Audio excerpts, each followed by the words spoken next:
décryptage, vision, anticipation. Nous sommes aujourd'hui le mardi 18 novembre 2025.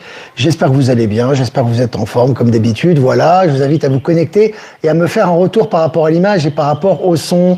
Aujourd'hui, on a un joli soleil, voilà, c'est vraiment sympa. On est sur le patio comme d'habitude.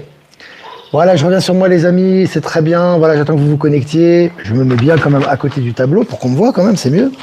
Voilà, comme ça la vision elle est mieux, elle est meilleure, voilà, c'est nickel. Voilà, les amis, j'espère que vous allez bien. Je vais faire un petit rappel avant de commencer cette revue de presse.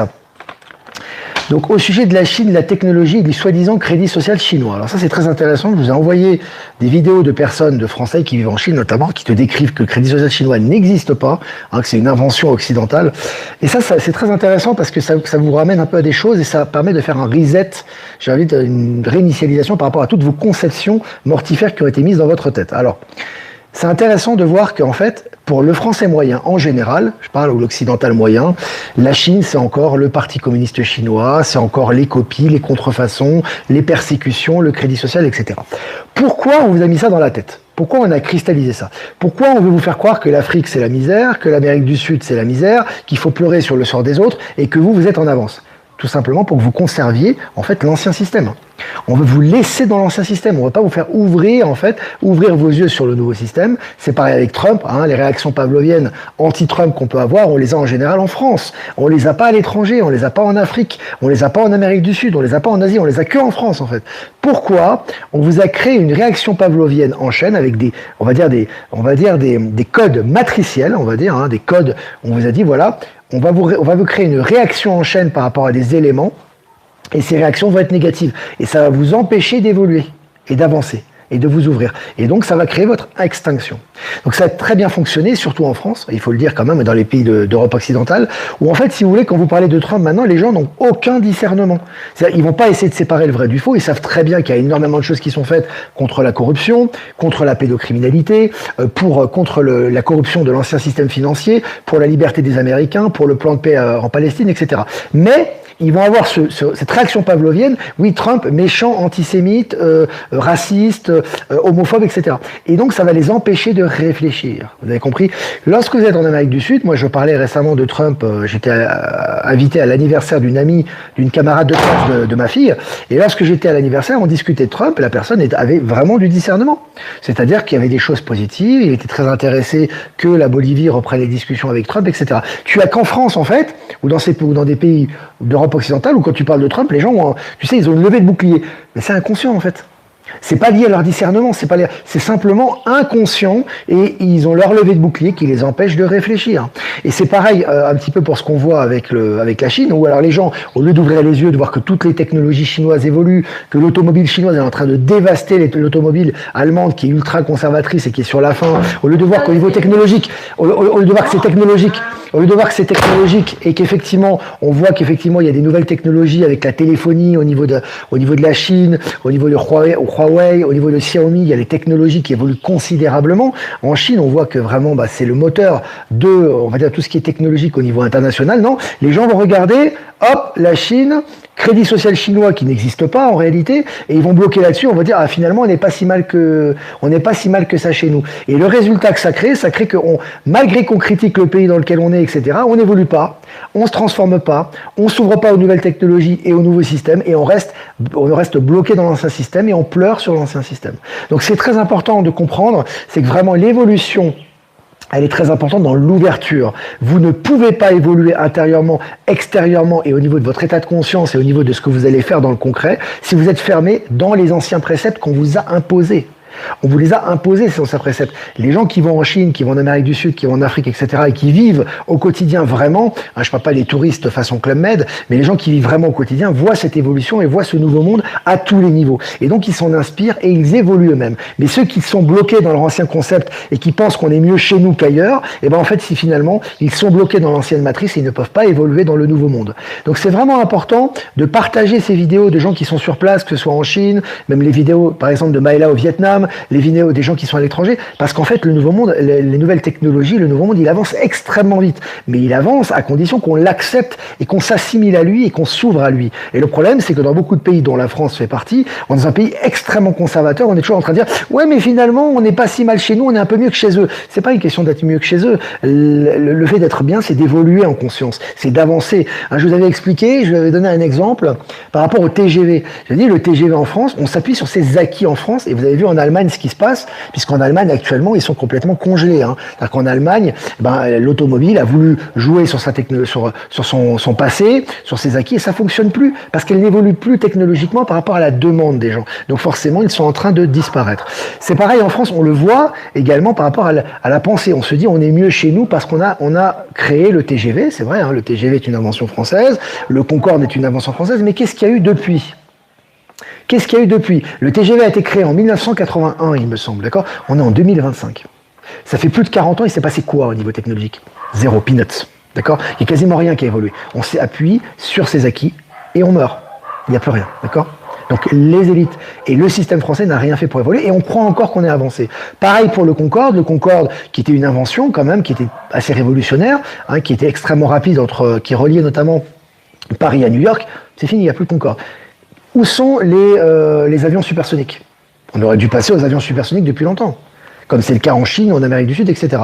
Où sont les hyperloops ?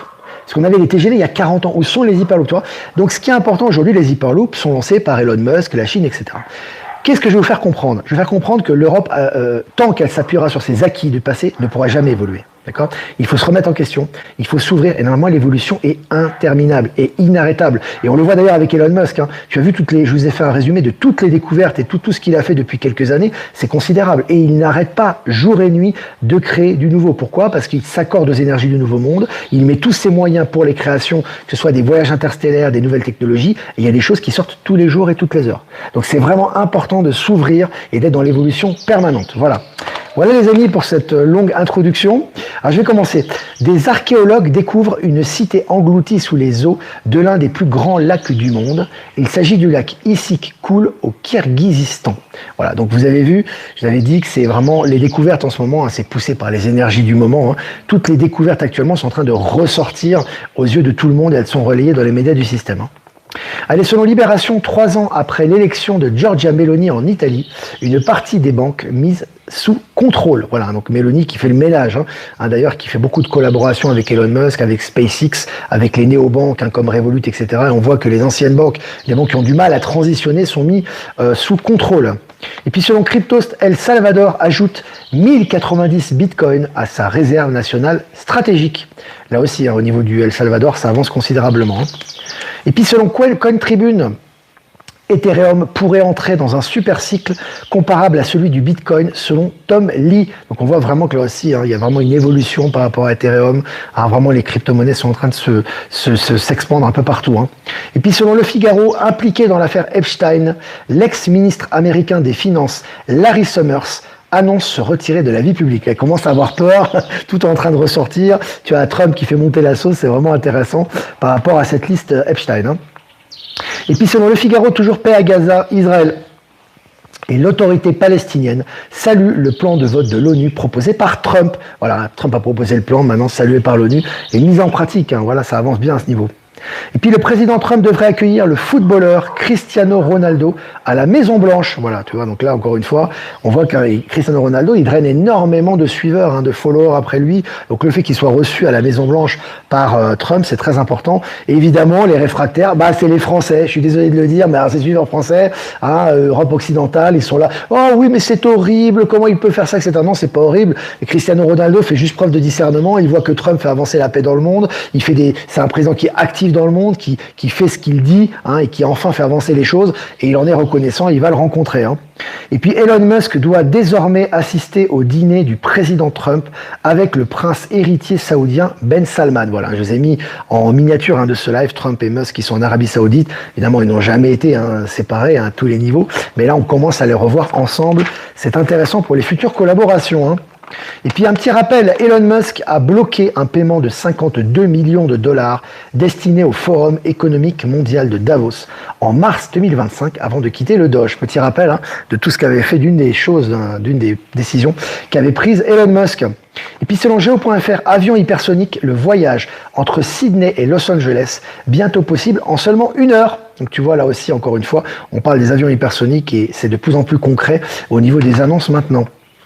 Et puis selon Futura, l'objet venu d'ailleurs, Troy Atlas, est-il une sonde extraterrestre? Je vous rappelle que auparavant, on se souvient, avant c'était simplement, c'était une comète, c'était pas extraterrestre. Maintenant on pose la question si ce serait une sonde extraterrestre. On commence à se rapprocher. Évidemment, c'est pas une sonde extraterrestre, c'est un vaisseau qui prend la forme d'un hologramme d'une comète. Je vous invite à regarder la vidéo de Véronique Théry à ce sujet. Et puis Ron DeSantis veut abolir la taxe foncière sur les résidences principales en Floride. Donc tu vois, c'est vraiment intéressant. On voit qu'effectivement en Floride, tout est en train de se transformer. Ça va dans le sens de l'exonération de ces impôts scélérats. Et puis Trump affirme connaître les adresses de chaque baron de la drogue et dit qu'il serait fier de mener des frappes au Mexique et en Colombie. Voilà, il avait la même chose pour le Venezuela. Il a ouvert en tout cas la possibilité d'intervention de troupes au sol. On sent que la pression est mise sur les États d'Amérique centrale et d'Amérique du Sud par rapport au narcotrafic. Et puis selon la presse, affaire Epstein, des survivantes demandent au Congrès de divulguer les documents. La pression est mise là par rapport à l'affaire Epstein, par rapport à la divulgation de ces listes. Et puis selon Sud-Ouest, ordinateur quantique, la start-up française Alice et Bob défie les géants chinois et américains. Voilà, intéressant, enfin ça se réveille en France. Vous avez dit, pour les data centers, pour l'intelligence artificielle, on a vraiment du potentiel, il y a du potentiel en France. Et là ça se réveille, c'est vraiment une bonne chose. Et puis selon le journal du Geek, le nucléaire français teste son premier humanoïde intelligent.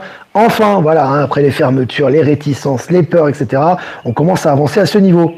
Et puis selon le journal Le Monde, l'ancienne dirigeante du Bangladesh condamnée à mort pour crime contre l'humanité. Vous avez vu, les anciens dirigeants à tous les niveaux de l'État, du gouvernement, des finances, sont en train de tomber les uns après les autres. Et puis pour finir, Trump en guerre contre ABC et NBC. Après s'être attaqué à la BBC, Trump s'attaque maintenant aux 2 grandes chaînes américaines. Voilà les amis, ça avance bien, c'est le moins qu'on puisse dire. Ça avance vraiment bien, c'est super cool au niveau des infos. Voilà, si vous avez des questions à poser, eh bien n'hésitez pas. N'hésitez pas, ça va être vraiment bien. Je vais faire un peu de ménage là, je vois qu'il y a des petits trolls là, qui sont en pleine effervescence. C'est très bien, on va faire le ménage, ça va faire du bien. Si vous avez des questions à poser, n'hésitez pas. Je vais faire quelques remerciements les amis. Remerciements à Être Souverain, Powersil et Horizon de nous diffuser sur Odyssée. Remerciements également à Patachou de nous diffuser sur TikTok. Et remerciements également à je crois que j'ai cité à peu près tout le monde. Non, à Voyance en direct, nous diffuser sur YouTube, voilà. Voilà. Est-ce que vous avez, et puis toutes les personnes qui nous diffusent sur tous les réseaux que j'ai pas remercié, merci à vous. Si vous avez des questions maintenant, n'hésitez pas. Je regarde vos questions. Ça bouge au niveau des nouvelles. Je vous invite à regarder Info Libre Actualité, la chaîne Telegram sur laquelle il y a régulièrement des informations H24, 7 jours sur 7. N'hésitez pas à vous connecter, à voir les informations en direct. Puis donc je vous disais, j'étais à un anniversaire, c'était samedi dernier, avec ma fille, donc c'était une camarade de ma fille qui organisait un anniversaire très sympa, très bonne ambiance, etc. Et justement, ils avaient loué un petit endroit, il y avait une petite piscine, il y avait un petit bar, etc. Et du coup, moi j'ai pu discuter avec le papa d'un camarade de classe de ma fille. Et alors lui, il était très ouvert, lui il travaille dans la biologie, ici, on discutait pas mal de choses, il connaît pas mal l'Europe, etc. Et justement, je vais parler de mon média, je vais parler de ce qui se passait au niveau de la transition politique en Bolivie, je vais parler également de Donald Trump, aucun problème. Alors lui, il a pris les informations, il se doutait qu'au Venezuela, il n'y aurait pas d'intervention terrestre, mais que tout ça a été fait pour faire pression contre les narcos. Ils sont très réveillés les gens, à l'extérieur, croyez pas, ils sont vraiment très ouverts, ils font preuve de discernement, ils sont pas idiots du tout, et ils ont pas des réactions pavloviennes comme chez nous. Les gens, tu leur parles de quelqu'un, de Trump, voilà, ils analysent les choses, qu'est-ce qu'il y a à prendre, qu'est-ce qu'il y a à laisser, et c'est ça le discernement en fait. C'est pareil pour Trump, c'est pareil pour la Chine, etc. Les gens font du discernement. Ils ont compris que c'est pas tout blanc ou tout noir, ils ont compris qu'il fallait prendre ce qu'il y avait à prendre et laisser ce qu'il y avait à laisser. Ça, c'est ça l'éveil, c'est comme ça qu'on rentre dans le nouvel état de conscience. Tous ceux qui ont des réactions pavloviennes et qui ne peuvent pas en sortir, ils font un tour de manège, tout simplement. Donc voilà. Est-ce que vous avez des questions, les amis? Valérie Gaillard, ma fille Céline et moi, on adore ton accent parisien et ton dynamisme. Voilà, c'est un message pour Valérie qui est présente. Il y a aussi Ben Kedobi, je crois, qui est présente. Il y a aussi Delphine de l'Église, alias Buffy, qui sont là. 15 minutes ensemble, les amis. Alors, est-ce que vous avez des questions, les amis? Je regarde vos questions. Alors, je regarde les questions, les amis. Ça bouge au niveau des nouvelles, hein. Depuis ce week-end notamment, il y a énormément, hier également. Donc ça bouge énormément, faut pas hésiter à aller sur Actu Telegram. Hein. Ça bouge beaucoup là. Maëla, ces vidéos ont du succès. Ouais, c'est intéressant de voir ces vidéos justement pour voir un petit peu ce qui se passe là-bas. Elle aussi, elle est en redécouverte hein, quelque part hein, d'une partie d'un pays de ses origines, de son papa. Donc c'est bien aussi un peu de reconnecter, de voir comment ça se passe. Puis c'est un premier contact. Il y aura encore d'autres contacts, etc. Je renvoie un peu au niveau extérieur. On voit un petit peu, c'est des pays qui sont en transition. Donc forcément, hein, tout n'est pas moderne, tout n'est pas machin, mais on voit vraiment que l'énergie, en fait, des gens sur place va dans le sens du nouveau monde. Et on voit que beaucoup de choses vont dans la bonne direction. Et pour ça, il faut vraiment le voir. C'est important. Ben Kedobi, il y en a qui ont même décroché le pompon pour faire un tour de manège gratuit. Ouais, tu m'étonnes. DT devra bientôt dévoiler les gros dossiers car la division est de plus en plus tranchante aux USA et partout dans le monde. Je suis pas tout à fait d'accord avec ça en fait. Ça fait partie du plan. La division, elle est nécessaire. C'est les gens doivent à un moment donné faire preuve de discernement et voir ce qui est juste ou faux. Si une personne fait une réaction pavlovienne par rapport à Trump, déjà tu la vois pas dans le monde entier. Est-ce que tu es allé en Afrique récemment? Est-ce que tu es allé en Amérique du Sud récemment? Est-ce que tu es allé en Asie récemment? Pose des questions par rapport à Trump. Les gens n'ont pas de réaction pavlovienne. Il n'y a pas ce rejet viscéral que tu as en France ou ailleurs. Donc tu vois bien que c'est une question d'état de conscience. Trump, regarde ce qu'il fait par rapport à la bande de Gaza. Regarde ce qu'il fait par rapport à la paix russo-ukrainienne. Regarde ce qu'il fait contre les impôts et la corruption aux États-Unis. Regarde ce qu'il fait par rapport à, je sais pas, il fait tellement de choses, je veux dire, dans le monde entier, même Cristiano Ronaldo, il veut le voir, c'est pour te dire, tu vois. Donc, non, la scission que tu vois en France surtout, en fait. Quand tu sors de la France, tu vas aux États-Unis, et même aux États-Unis, hein, tu as une division franche, mais tu as de plus en plus de gens qui adhèrent. Hein. Je veux dire, même les Afro-Américains, les Latino-Américains adhèrent de plus en plus à Trump. Je ne parle même pas de l'Amérique du Sud, de l'Afrique. Donc, dans le monde entier, l'immense majorité mondiale sait faire preuve de discernement et va de plus en plus dans le sens de Trump. Le problème, c'est que, comme je te dis, tu as des gens qui ont des œillères, qui ne veulent pas comprendre. Pour eux, c'est Trump, c'est homophobe, c'est méchant, c'est nationaliste, c'est... Voilà. Tant que tu resteras comme ça, il pourra faire tout ce qu'il veut Trump, les gens seront contre lui. Donc ça ne sert à rien. Et même s'il dévoile les dossiers, ça ne changera rien. Tu vois, les gens auront toujours... C'est une question de choix. Est-ce que toi, dans ton choix, tu décides de voir ce qu'il y a de vrai, de faire preuve de discernement et de séparer ce qu'il y a de vrai et ce qu'il y a de faux, ou alors de rester bloqué? C'est pareil pour la Chine. Tu as des gens, pour la Chine, c'est encore les Ouïghours, c'est encore le Parti communiste, c'est encore le tiers-monde. Ces gens-là, même si tu leur apportes toutes les technologies chinoises, ils ne changeront pas. Donc c'est une question d'état de conscience. Le passage à la nouvelle dimension de conscience et à l'ouverture, ça part de toi. Ça part pas des médias, tu vois. Les médias ouvrent le champ sur les nouvelles informations, mais c'est toi qui fais ton choix. Il ne faut pas s'attacher à ça. Hein. C'est la séparation, elle est inévitable. Et la séparation des lignes de temps est déjà faite. Donc il ne faut pas attendre que les gens adhèrent. Les gens qui n'adhéreront pas n'adhéreront jamais. Ce n'est pas un problème pour l'évolution. D'accord? C'est important ça. Hein. La France va redevenir autonome et merveilleuse. Ouais, il y a encore du nettoyage à faire là, mais oui, effectivement. Il y a encore un gros nettoyage, il y a beaucoup de gens qui vont partir, beaucoup de choses qui vont se transformer, etc. Mais oui, c'est sûr qu'elle aura un rôle beaucoup plus prédominant qu'elle est aujourd'hui. Elle est encore en état de stase, d'endormissement pour la plupart d'entre elles. Il va y avoir évidemment des réveils, on le voit hein, de toute façon à certains niveaux, et ça va reprendre le flambeau, hein, progressivement. Hein. Porsche est au bord de la faillite, perte de bénéfices de 95% par rapport à 2024. Ouais, j'ai publié un article la semaine dernière là-dessus. Hein. Tous les véhicules allemands, je vous ai partagé une vidéo hein, là-dessus. En fait, le problème de l'Allemagne, c'est comme le problème de l'Europe occidentale en général. On s'appuie sur les acquis. On pense qu'on est plus développé, on pense qu'on est plus avancé, on pense qu'on vit mieux. Ça fait partie du passé. Ce n'est plus le cas. Ce n'est plus le cas. Le problème, c'est que les gens... C'est comme la fin des grands empires, hein, si tu veux. Ils sont dans le déni. Ils ont une technologie, ils ont un avancement, ils ont une position prédominante. Ils ne veulent pas se remettre en question et s'inspirer des autres pour avancer. Donc ils sont cuits. C'est comme ça. Hein. Alors, bah oui, les Français, bah écoute, si tu veux, après, t'as des Français qui sont éveillés aussi, hein, c'est pas la question.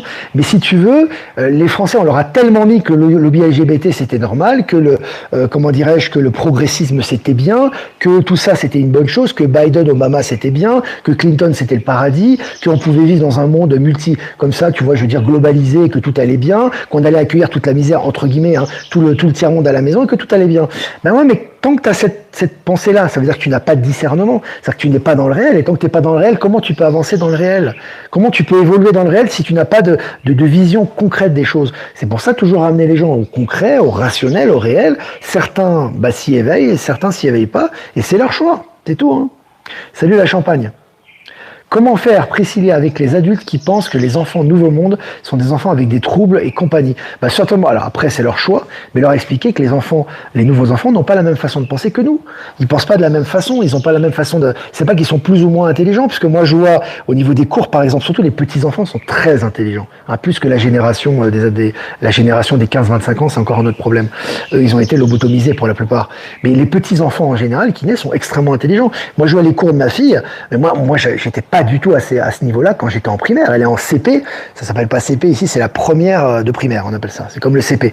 Mais attends, ils font des analyses de texte, ils font des compréhensions de texte, ils étudient des cartes géographiques. Enfin, je veux dire, c'est des trucs qu'on faisait pas nous en CP, tu vois. Donc ils ont beaucoup d'intelligence, mais on peut pas leur imposer les mêmes concepts qu'on nous imposait à nous à l'époque, parce qu'on avait besoin de concepts nous. On avait besoin de ces concepts pour apprendre. Eux, ils n'ont pas besoin, en fait. Voilà. Et puis après, ils comprennent, ils acceptent pas, c'est leur problème. Ça sert à rien d'insister là-dessus. Hein. Il y a énormément de gens qui attendent qu'on leur donne des informations. Ceux qui sont réticents, tant pis pour eux. Hein. Crois-tu que nous allons évoluer pour l'énergie nucléaire en France ou totalement arrêter le nucléaire? Pour l'instant, on va l'évoluer, mais on va l'utiliser à d'autres buts, en fait, si tu veux. À des buts vraiment de développement, d'enrichissement et d'évolution. Plus qu'à des buts de guerre, de bombes, etc. et de défense. Mais oui, on va encore continuer à l'utiliser, mais si tu veux, à bon escient, j'ai envie de te dire. À bon escient. Les petits-enfants sont très intelligents, sont très intelligents. Alors après, attention, ils ont un sale caractère aussi. Hein. Alors ça, je dis pas, hein, ils sont bornés, parfois quand ils veulent faire quelque chose, tu peux pas les arrêter, c'est compliqué. Hein. Parfois c'est conflictuel, parfois il faut insister, c'est pas facile. Mais c'est vrai qu'ils ont une intelligence incroyable, ils ont un instinct, ils ont une intelligence, on va dire, ils ont un côté intuitif extrêmement puissant, ils sont très créatifs. Moi je vois ma fille, ma fille de toute façon elle est HPI, c'est clair, enfin, on appelle ça comme ça maintenant, hein, c'est des termes modernes, mais c'est vrai qu'elle calcule très vite les chiffres, elle fait des problèmes mathématiques qu'on fait pas normalement quand on a 7 ans, tu vois. Mais c'est aussi que, par exemple, elle est tout le temps active, c'est ça, tout le temps, elle fait des dessins, elle fait des collages, elle fait des assemblages, elle construit des boîtes, des choses comme ça. Je veux dire, c'est impressionnant, mais il faut les cadrer quand même psychologiquement. Ils doivent avoir un minimum de respect par rapport à l'autorité, un minimum, tu vois. Et parfois, c'est pas évident, mais on essaie de leur faire comprendre, et voilà, il faut aussi travailler là-dessus, quoi. Voilà. Les enfants ne sont pas adaptés au vieux cadre que le vieux monde leur impose. Oui, c'est complètement ça. C'est complètement ça. Voilà les amis, 22 minutes, on est presque 600 en direct. N'hésitez pas à liker, partager la vidéo. Si vous voulez faire un don, c'est important aussi les amis, le lien PayPal est en description. Si vous voulez faire un don crypto, XRP, Bitcoin, Ethereum en description et un transfert classique les amis. Vous avez mon adresse, retournez dans la description. Je compte sur vous les amis pour les dons, c'est important. Hein, encore une fois, c'est encore sur le qui-vive. Là, je ne veux pas faire rendre cette chaîne payante ou faire appel aux publicités, mais si j'ai pas le choix, je devrais le faire de toute façon pour continuer à produire ce média. Mais on va essayer quand même d'éviter ça grâce à vos dons. C'est important, on compte sur vous. C'est vous qui faites vivre le média. Allez, je vais faire un tirage les amis. Un tirage pour cette journée. Aujourd'hui, nous sommes quel jour? Aujourd'hui, nous sommes le mardi 18 novembre 2025. Ah, c'est beau, hein. 11, c'est la force dans le tarot de Marseille. En parfaite harmonie. Soyez en harmonie, les amis, avec les énergies du nouveau monde. C'est important, les amis. Ouverture, ouverture, ouverture. Écoutez les messages. Ouvrez-vous aux nouvelles technologies, aux autres pays, aux autres cultures. Voyez ce qui va bien. Rejetez ce qui n'est pas bon et accueillez ce qui est bon. Voilà, soyez dans le discernement. Pas d'étiquette, soyez vraiment, on s'en fout de la couleur de peau, de l'apparence, des habits, de la façon d'être. Est-ce que ce qu'il fait, ce qu'il dit est juste ou pas? C'est ça qui est important et on avance avec. Et là, on peut vraiment avancer dans les énergies parce qu'en ce moment, c'est speed, hein. Ça va très très vite, hein. En parfaite harmonie. Voilà les amis, moi je vous embrasse bien fort et je vous dis à demain pour un prochain mini live. Ciao, ciao.